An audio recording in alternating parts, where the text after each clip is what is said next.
Hello friends, welcome to health channel Ayurveda the base of life.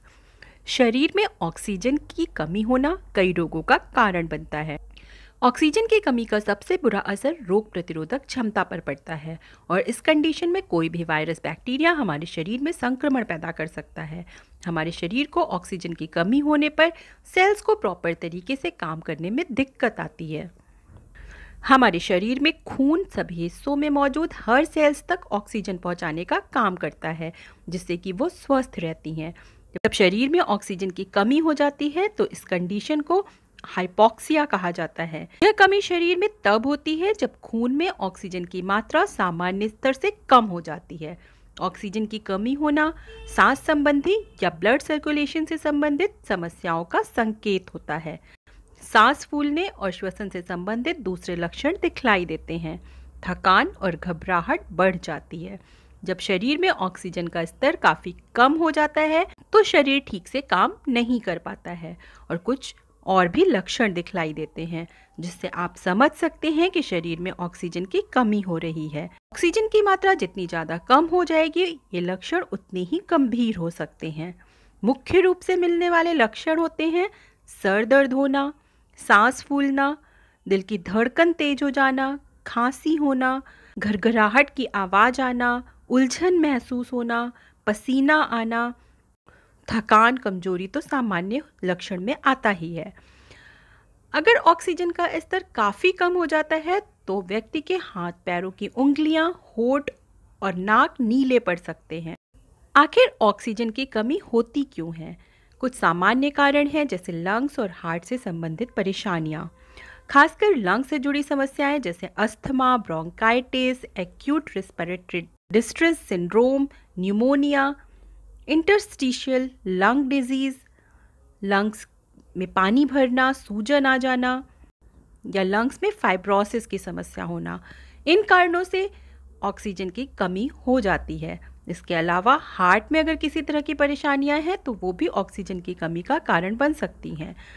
और भी कुछ कारण हो सकते हैं, जैसे अधिक ऊंचाई वाली जगह पर जाना, वहां पर ऑक्सीजन की मात्रा सामान्य से कम होती है। नींद के दौरान सही तरीके से सांस न ले पाने के कारण भी शरीर में ऑक्सीजन की कमी हो सकती है। शरीर में खून ऑक्सीजन को पहुंचाने का काम करता है। ब्लड में हीमोग्लोबिन होता है, जिसका काम शरीर में ऑक्सीजन पहुंचाने का होता है।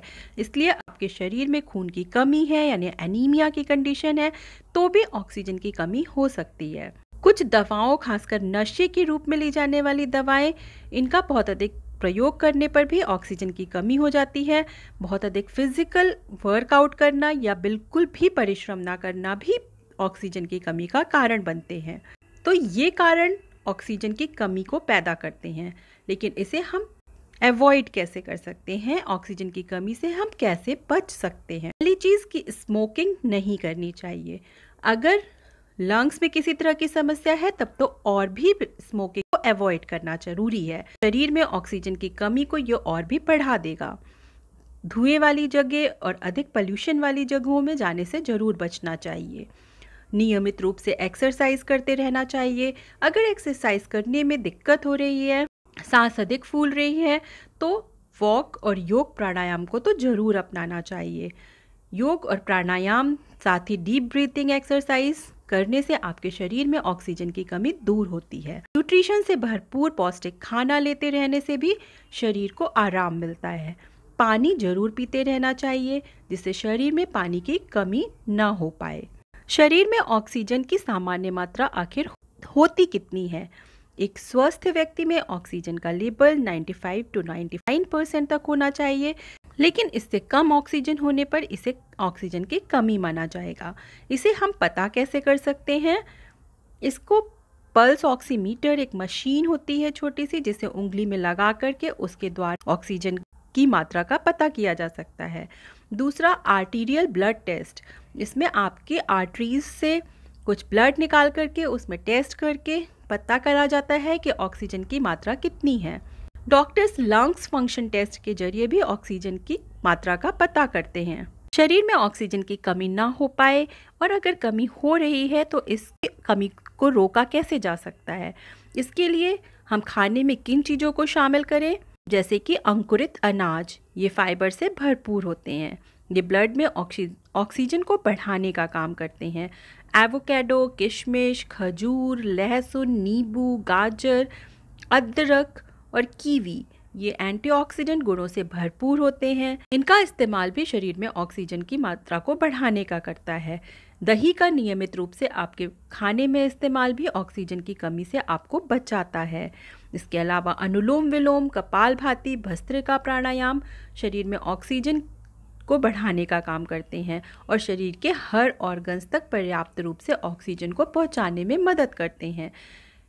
इन प्राणायाम से शरीर में ऑक्सीजन का इंटेक बढ़ता ही है, साथ ही चेहरे में चमक आती है और आपकी एकाग्रता में भी बढ़ोतरी होती है।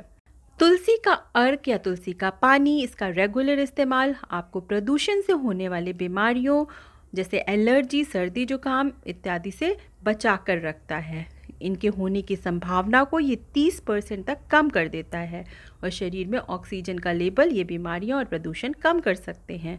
इन्हें दूर करने में तुलसी बेहद असरकारक है। इस तुलसी के पानी को बनाना कैसे है? इसके लिए 10 तुलसी के पत्ते, थोड़ी सी अदरक, गुड़ और 2 काली मिर्च डाल करके 1 गिलास पानी को बॉयल कर लीजिए और जब उबल करके ये 1/4 रह जाए तो इसे छान करके पी लीजिए। ये ऑक्सीजन के लेवल को बढ़ाएगा, साथ ही इसमें एंटीबैक्टीरियल और एंटीफंगल क्वालिटी होती है। तो खाने पीने में इन चीज़ों को अपना करके और इस पानी का इस्तेमाल करके आप शरीर में ऑक्सीजन के लेवल को बढ़ा सकते हैं।